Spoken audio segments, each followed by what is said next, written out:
I told myself I was just being polite. That's how it started. A glass of wine after practice. A thank you for helping my son with his swing. Nothing more. But I knew it was already something. The way I dressed that day, too nice for the weather. The way I kept checking the mirror before heading out. I knew. Coach Brian was too young for me. Too everything for me. My son was 13.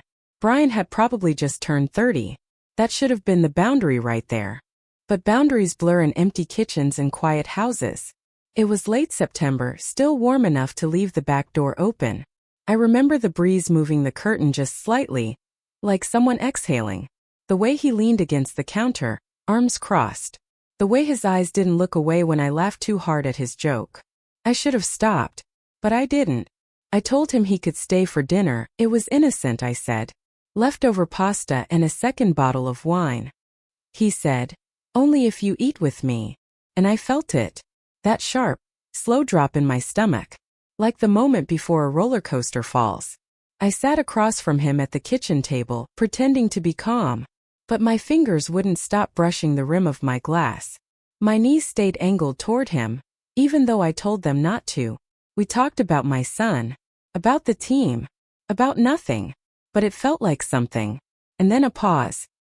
He looked at me like he saw through every mask I'd ever worn. Like he knew how long it had been since someone really looked at me. I probably shouldn't be here this late, he said quietly.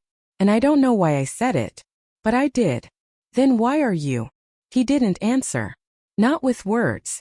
And that was the moment I stopped pretending I didn't want him here. I should have told him to leave. I almost did. I even stood up just to create distance. Said something about dishes or the time, something that didn't matter. But I didn't take a step. He followed me into the kitchen anyway, like he knew I wasn't serious. Like he was waiting for me to admit something I couldn't say out loud. The sink water was still warm. I washed plates we didn't really use just to keep my hands busy. And then I felt him behind me. Not touching. Just presence. Heat. I could smell him, soap and something else, something warm. His voice came low right near my ear. You okay? I nodded. But the nod was a lie. 'Cause I wasn't okay. I was awake for the first time in years. He didn't move. Neither did I.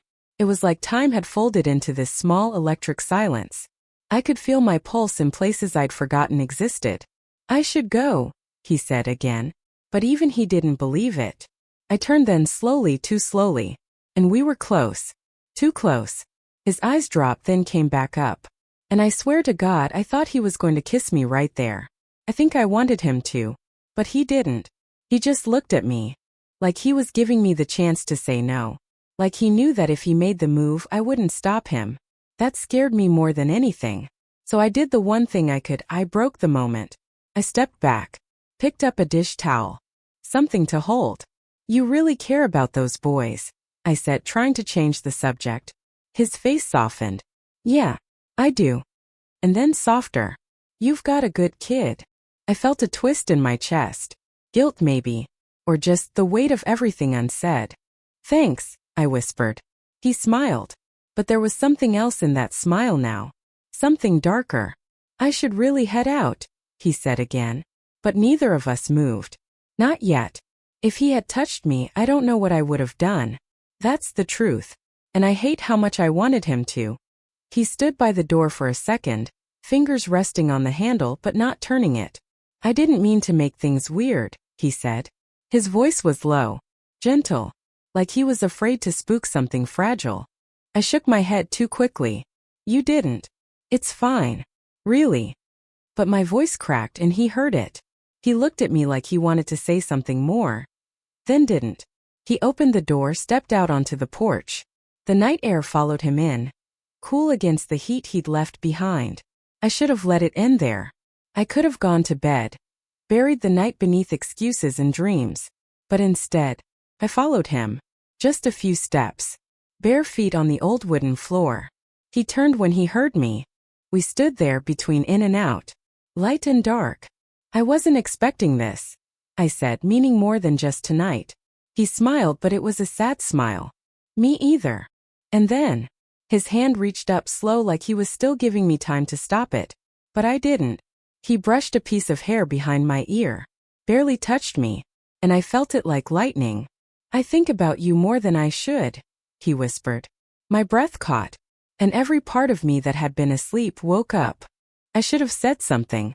I should have told him it was wrong, that I was too old, that he coached my son. But all I said was, "I know."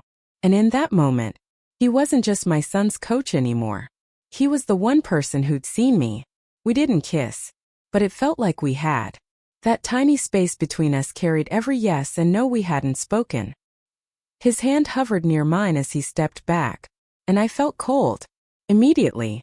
"I should," he started but didn't finish. I nodded. "Yeah." He walked down the porch steps. Slow. Like he was waiting for me to stop him. I didn't. Not then. I closed the door, leaned my back against it, and stared at nothing. My chest was tight. Not from shame, but from the ache of something that almost happened. I stood there for a long time, listening to the silence of my house, trying to remember what it felt like before he filled it. The next morning I woke up early, made breakfast like always, packed my son's lunch, kissed his forehead. The routine made it easier to pretend, except I couldn't forget the way Brian looked at me, like he saw through the years, the responsibilities, the tiredness, like I was a woman first, not just someone's mom. That weekend was the final game of the season. I sat on the bleachers, sunglasses hiding eyes that kept finding his. He didn't come over, didn't smile, but I could feel him watching me. After the game I waited, let the other parents leave. He was gathering equipment when I walked over, and when our eyes met I knew. Nothing had changed, and everything had. "Can I talk to you?" I asked. He nodded, set the bat bag down. We moved to the side of the field behind the dugout, shaded, quiet. "I don't want to make your life complicated," he said before I could speak. "You already have," I whispered. And then I laughed softly, a broken kind of laugh, but not in a bad way. He looked at me, really looked, and said something I still feel in my bones. "I don't care about the rules or the age or what people might think. I just want to be near you." I stood there, arms crossed, trying not to tremble, because I wanted the same thing, and I didn't know what that would cost me. We crossed the line the moment we stopped pretending we hadn't. That talk behind the dugout, it wasn't just a conversation. It was a permission. I didn't sleep that night. I kept hearing his voice in my head. "I just want to be near you." It was such a simple thing to say, but the way he said it, like it wasn't a want but a need, like he'd been holding it in longer than I knew. The next day he texted. Just a question. "Can I see you?" No name. No pretense. Just 7 words that pulled the breath from my chest. I waited an hour to answer. Not because I didn't know what I wanted, but because I did. Too much. I said yes, then stared at the screen like I'd set something on fire. He came over that night, late, after my son had gone to bed. I left the porch light off, not because I was hiding, but because I didn't want anything artificial between us. He knocked softly. I opened the door. Neither of us said a word. Not at first. I stepped aside. He came in, and it was quiet, too quiet. The kind of quiet that holds its breath. He stood in the middle of my living room like he didn't know what to do with his hands, and I just watched him, every muscle in me tense, waiting. He turned to face me, and this time when our eyes met, I didn't look away. "I keep thinking this is a mistake," I said, barely above a whisper. He took a step closer. "Does it feel like one?" And God help me, it didn't. It felt like the first true thing in years. He didn't touch me. Not yet. But his presence wrapped around me like gravity. "I should go," he said again. And again he didn't move. I took a step forward, close enough to feel his breath. Then go. But we both knew he wouldn't. When he finally touched me, it wasn't a touch at all. It was a question. His fingertips brushed the side of my arm. Barely. Like a breath, like hesitation. Like he was still asking if this was okay. I didn't speak. I couldn't. But I didn't step away. And that was enough. We moved slowly, like we were both afraid the moment might shatter. There was no rush. No hunger even. Just closeness. The kind that makes your skin ache before anything even happens. He leaned in, forehead resting gently against mine. And in that pause, in that heartbeat of silence, I felt my whole world shift.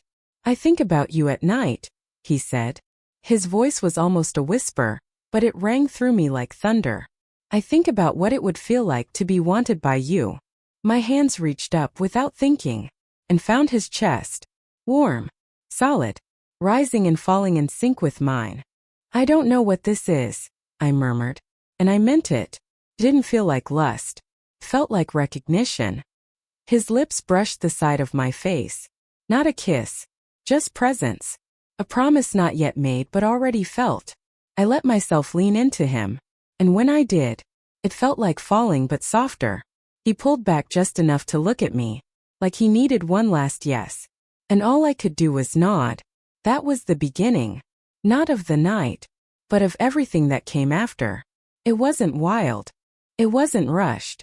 It was something else, something sacred. We didn't tear clothes. We didn't lose ourselves. We found something. Every movement was deliberate. Every glance, every breath. It all felt chosen. Like we were rewriting something we'd both forgotten how to want. He kissed me. Finally. Soft at first, like he was scared I'd vanish. But I didn't. I stayed. And when his hands found my waist, when mine traced the line of his jaw, I felt years fall off of me. Not because I was pretending to be younger, but because for once I wasn't pretending at all. The house was quiet. So quiet I could hear my own heartbeat. And his. We moved like we'd done this before in a dream. Slow, careful, reverent. Like our bodies were translating everything our mouths couldn't say. There was a moment, just one, where I looked at him completely still. And I thought, this should never have happened. But then he touched my face. Just a thumb across my cheek. And the guilt didn't go away. But it softened. Because in his eyes, I wasn't someone's mother. I wasn't someone with responsibilities. I was just me. Seen. Wanted. Chosen. After we didn't speak. Not right away. We lay in the quiet. His hand resting against mine like it was meant to be there. And I couldn't help but wonder. What happens when you let something forbidden feel this right? It didn't end that night. But something else did. The pretending. The numbness. The idea that I had to live the rest of my life in quiet sacrifice. We didn't talk about what it meant. Not at first. He stayed a while, his fingers tangled with mine, his breath steady beside me. And I let myself feel it. Not the heat of what we'd done, but the calm that came after. The peace of being touched like I mattered. Eventually he got up. Dressed in silence. I walked him to the door. And there, in the low light of my hallway, he looked at me like we were standing on the edge of something bigger than either of us could name. "I don't regret it," he said. Not asking. Not unsure. Just true. I nodded. Neither do I. But still. After he left, I stood at the door for a long time. Hand on the knob.